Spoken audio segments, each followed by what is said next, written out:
بسم اللہ الرحمن الرحیم۔ شروع اللہ کے پاک نام سے جو بڑا مہربان نہایت رحم والا ہے۔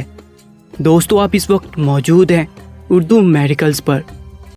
دوستو، آخرکار شہاب بھائی تقریباً 113-14 دنوں کی مسافت کے بعد واگا بارڈر پر پہنچ گئے، جہاں شہاب بھائی کو پاکستان داخل ہونے کی خوشی تھی، وہیں انہیں انڈیا چھوڑنے کا غم بھی تھا۔ ان کے ساتھی اب ان سے الگ ہو چکے تھے۔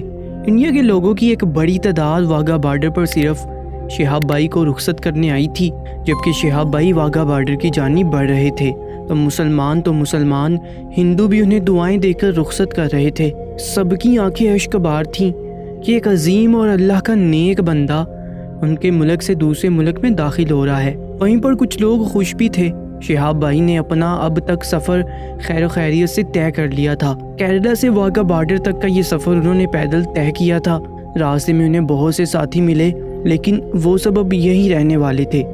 جہاں انڈیا کے لوگ شہاب بھائی کو رخصت کر رہے تھے، وہیں پاکستانی عوام ان کے دل و جان سے استقبال کے لیے تیار تھی۔ پورے لاہور میں ان کے استقبال کی تیاریاں جاری تھیں۔ واگا بارڈر پر پاکستانی فوج نے سب سے پہلے شہاب بھائی کا استقبال کیا۔ انہیں پھولوں کے ہار پہنائے گئے اور انہیں گلے لگایا گیا۔ وہیں دوسری جانب ملک کے بڑے بڑے علماء اور سیاستدان بھی ان کے استقبال کے لیے تیار کھڑے تھے۔ شہاب بھائی کو آدھا گھنٹہ وہیں پر لگ گیا۔ لوگ ان کے ساتھی بننے کو بےتاب ہو رہے تھے۔ وہ سب شہاب بھائی سے عقیدت اور محبت رکھتے تھے اور چاہتے تھے کہ وہ پاکستان میں شہاب بھائی کے ساتھ ان کے ساتھی بن کر ان کے ساتھ سفر کریں۔ کچھ نے تو اپنے دلوں میں سوچ بھی لیا تھا کہ وہ آگے کا سفر شہاب بھائی کے ساتھ طے کریں گے اور پیدل حج پر جائیں گے، لیکن شاید وہ لوگ نہیں جانتے تھے کہ یہ سفر اتنا بھی آسان نہیں تھا جتنا انہیں نظر آ رہا تھا۔ شہاب بھائی بہت سی مشکلیں اور پریشانیاں جھیل کر یہاں تک پہنچے تھے۔ راستے میں ان کے ساتھ بہت سے عجیب و غریب واقعات رونما ہوئے تھے۔ انہوں نے راستے میں بڑی بڑی تکلیفوں کو سہا تھا، لیکن وہ اللہ کا نیک بندہ ہونے کے ناطے چلتے رہے۔ انہوں نے ہار نہیں مانی اور بالآخر وہ آج پاکستان پہنچ ہی گئے۔ ناظرین، کیا خوبصورت منظر تھا وہ جب ایک غیر ملکی کو پاکستانیوں نے اپنی جان سے بڑھ کر عزت دی، اس کا استقبال کیا۔ شہاب بھائی خود یہ سب دیکھ کر حیران رہ گئے تھے۔ انہیں امید تو تھی کہ مسلم بھائی ان کا بہت اچھے سے استقبال کریں گے، اور اتنا اچھے سے کریں گے یہ انہیں بھی اندازہ نہیں تھا۔ بڑے بڑے لوگ اس انتظار میں تھے کہ شہاب بھائی ان کے ساتھ چلیں، ان کے ساتھ رہیں۔ آج وہ ان کے مہمان بنے، پر شہاب بھائی کہیں بھی رکنا نہیں چاہتے تھے۔ وہ نہیں چاہتے تھے کہ ان کی وجہ سے کسی کی دل آزاری ہو، کہ وہ کسی ایک کے مہمان بنے اور باقیوں کے دل ٹوٹ جائیں۔ بہت سے نوجوان لڑکے ان کے ساتھی بن چکے تھے، اور پولیس والوں نے بھی اپنی ذمہ داری لے لی تھی کہ شہاب بھائی کو حفاظت سے شہر کراس کروائیں گے۔ لاہور شہر کو کراس کرنے میں بھی کافی دن لگ جانے تھے۔ شہاب بھائی اپنے سفر پر گامزن تھے۔ اچانک شہاب بھائی کی نظر ایک لڑکی پر پڑی جو سب سے الگ تھلگ ایک جانب بیٹھی تھی۔ اس نے شلوار قمیض پہن رکھی تھی اور سر پر دوپٹہ لیا ہوا تھا، البتہ اس کے ماتھے پر بندیاں لگی ہوئی تھی۔ وہ اپنے حلیے سے مسلمان لگ رہی تھی، لیکن شہاب بھائی پہلے ہی نظر میں پہچان گئے تھے کہ وہ ہندو تھی۔ شہاب بھائی کا تعلق ایسے ہی ملک سے تھا جہاں ہندو زیادہ تھے اور مسلمان کم، اس لیے وہ دور سے دیکھ کر بھی بتا سکتے تھے کہ سامنے والا انسان کس مذہب سے تعلق رکھتا ہے۔ شہاب بھائی نے معمول کے مطابق ایک ڈھیلے سے ٹراؤزر پر سفید شرٹ پہن رکھی تھی، جس پر انہوں نے جیکٹ بھی پہنی تھی اور سر پر سفید ٹوپی اوڑھ رکھی تھی۔ شہاب بھائی کے چہرے سے الگ ہی نور پھوٹ رہا تھا۔ وہ ہمیشہ مسکراتے رہتے تھے، ان کے چہرے پر نرمی ہوتی تھی۔ وہ لڑکی ایک جانب بیٹھی ٹکر ٹکر شہاب بھائی کو دیکھ رہی تھی۔ سب آگے بڑھ بڑھ کر شہاب بھائی سے مل رہے تھے، جبکہ وہ بے بس سی بیٹھی تھی۔ شہاب بھائی نے جب اسے دیکھا تو رک گئے۔ شہاب بھائی کو رکتا دیکھ کر اس لڑکی کی آنکھوں میں حیرانی ابھری، اور پھر وہ تیزی سے اپنی جگہ سے اٹھی۔ شہاب بھائی اسے ہی دیکھ رہے تھے۔ وہ سمجھ چکی تھی کہ شہاب بھائی اس کے لیے رکے تھے، چنانچہ وہ اپنی خوشی پر قابو پاتی شہاب بھائی کی جانب آئی اور شہاب بھائی کو سلام کیا۔ شہاب بھائی نے اس کے سلام کا جواب دیا۔ اب لڑکی کو سمجھ نہیں آ رہا تھا کہ وہ کیا بولے، وہ پریشان سی کھڑی تھی۔ شہاب بھائی نے خود ہی کہا کہ مجھ سے کچھ کہنا چاہتی ہو، کوئی پریشانی ہے؟ اس پر اس لڑکی نے کہا کہ میں شہر میں داخل ہونے تک آپ کے ساتھ چل سکتی ہوں۔ شہاب بھائی نے کچھ سوچتے ہوئے اس بات میں سر ہلا دیا۔ وہ خوشی خوشی شہاب بھائی اور ان کے ساتھیوں کے ساتھ چلنے لگی۔ وہ سب سے ہٹ کر ایک جانب چل رہی تھی۔ شہاب بھائی جانتے تھے کہ اس لڑکی کے دماغ میں بہت سی باتیں تھیں، بہت سی الجھنیں تھیں۔ پاکستان کی پولیس بھی شہاب بھائی کو پوری طرح سے پروٹوکول دے رہی تھی۔ شہاب بھائی کی حفاظت کا ذمہ اب پاکستان پولیس کے ذمہ تھا۔ چاروں جانب لوگوں کا ایک بڑا ہجوم تھا جو شہاب بھائی کو دیکھنے کے لیے جمع ہوا تھا، لیکن وہ لڑکی شہاب بھائی کے ساتھ ساتھ چل رہی تھی۔ وہ شہاب بھائی سے کچھ کہنا چاہتی تھی لیکن ابھی کہہ نہیں پا رہی تھی، اس لیے شہاب بھائی نے اسے اپنے ساتھ آنے کی اجازت دی۔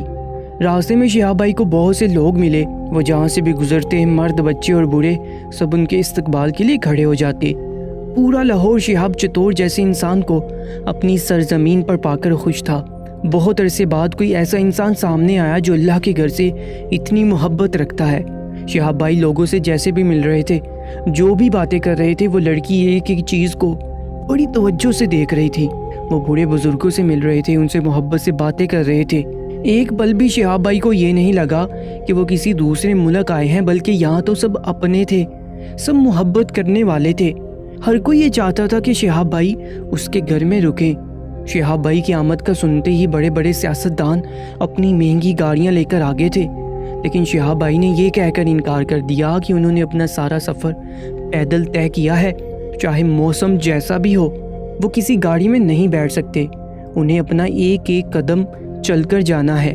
خیر رات کا اندھیرا چھانے لگا تھا، اب شہاب بھائی کو رات گزارنی تھی۔ شہاب بھائی ان کے ساتھیوں نے نماز مغرب ادا کی اور وہ لڑکی وہ ایک جانب بیٹھی تھی۔ شہاب بھائی نے اسے کہا کہ اب تم اپنے گھر چلی جاؤ، رات ہو چکی ہے۔ اس پر اس لڑکی نے ہاں میں سر ہلا دیا۔ نماز مغرب ادا کرنے کے بعد شہاب بھائی نے اپنا سفر پھر سے جاری رکھا ہوا تھا۔ راستے میں ایک مسجد آ گئی جس میں شہاب بھائی نے نماز عشاء ادا کی، لیکن جیسے ہی شہاب بھائی مسجد سے باہر نکلے تو اس لڑکی کو دیکھ کر انہیں حیرت ہوئی۔ وہ لڑکی تھوڑی عجیب سی تھی، شہاب بھائی کے کہنے کے باوجود بھی وہ واپس آ گئی تھی۔ شہاب بھائی نے سوچا کہ ایک لڑکی سے اس کا مسئلہ پوچھ ہی لینا چاہیے تاکہ وہ اس کا حل پیش کر سکیں۔ اسی لیے شہاب بھائی نے خالص انڈین لہجے میں کہا کہ میرے کو بتاؤ کیا مسئلہ ہے، میں تھوڑی کوشش کرے گا اس کو حل کرنے کی۔ شہاب بھائی کی بات سنتے ہی وہ لڑکی پھوٹ پھوٹ کر رونے لگی اور پھر اس نے بتایا کہ اس کا تعلق انڈیا سے ہے اور وہ ایک ہندو خاندان سے ہے۔ اسے ایک پاکستانی لڑکے سے محبت ہو گئی اور وہ اس کے لیے اپنا ملک، اپنا سب کچھ چھوڑ کر آ گئی، اور یہاں آئی تو اس لڑکے نے کہا کہ مجھے تم میں کوئی دلچسپی نہیں، میں تو بس ٹائم پاس کر رہا تھا، میں بھلا کسی ہندو لڑکی سے شادی کیوں کروں گا۔ لڑکی یہ سن کر ساکت رہ گئی۔ اس کے بعد وہ لڑکا اسے چھوڑ کر چلا گیا اور خوب برا بھلا بھی کہا۔ تبھی اس لڑکی کا بیگ گم ہو گیا جس میں اس کا پاسپورٹ اور باقی قیمتی کاغذات تھے۔ وہ کتنی مشکل سے پاکستان پہنچی تھی یہ بس وہی جانتی تھی، اور اب وہ یہاں پھنس گئی تھی۔ کوئی اس کو نہیں جانتا تھا، نہ اس کی مدد کرتا تھا۔ تبھی اس لڑکی کا سامنا ایک غلط انسان سے ہو گیا جو اسے غلط جگہ پر لے گیا اور اسے جسم فروشی کروانے لگا۔ اس نے لڑکی کو دھمکایا کہ اگر تم نے یہاں سے بھاگنے کی کوشش کی یا کسی کو بتایا تو میں پولیس کو بتاؤں گا کہ یہ لڑکی چور راستے سے پاکستان میں داخل ہوئی ہے، پھر ساری عمر تم جیل میں سڑتی رہنا۔ یوں وہ لڑکی مجبور ہو کر غلط کام کرتی رہی۔ پھر اسے پتہ چلا کہ اللہ کا ایک نیک بندہ پاکستان سے ہوتے ہوئے سعودی عرب جا رہا تھا اور اس کا تعلق انڈیا سے تھا۔ چنانچہ وہ انتظار کرنے لگی اس دن کا جب وہ شہاب بھائی پاکستان میں داخل ہوتا اور وہ اس سے مل پاتی۔ آپ نہیں جانتے شہاب بھائی میں نے آپ کا کتنا انتظار کیا ہے۔ میں اس بری جگہ سے بھاگ آئی ہوں اور کبھی پلٹ کر وہاں نہیں جاؤں گی، چاہے مجھے جیل ہی کیوں نہ ہو جائے۔ اپنی کہانی سنا کر وہ لڑکی بری طرح رونے لگی تھی۔ شہاب بھائی کو اس کی حالت پر دلی افسوس ہوا تھا۔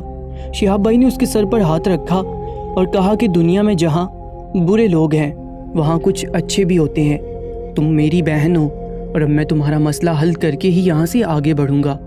یہ سن کر اس لڑکی نے کہا کہ میں اسلام قبول کرنا چاہتی ہوں، میری اس میں مدد کریں۔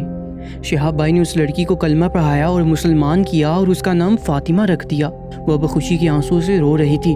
شہاب بھائی نے اپنے ساتھیوں سے پوچھا کہ کون ہے ایسا انسان جو اس لڑکی سے شادی کرے گا اور ہمیشہ اس کا ساتھ نبھائے گا۔ پھر شہاب بھائی کے پاکستانی ساتھیوں میں سے ایک لڑکی نے آگے بڑھ کر یہ ذمہ داری قبول کی۔ وہ لاہور کا رہائشی تھا۔ شہاب بھائی نے اسی وقت ان دونوں کا نکاح کرایا اور لڑکے سے کہا کہ آج میں تمہارا مہمان ہوں۔ وہ لڑکا یہ سن کر خوشی سے اچھل پڑا۔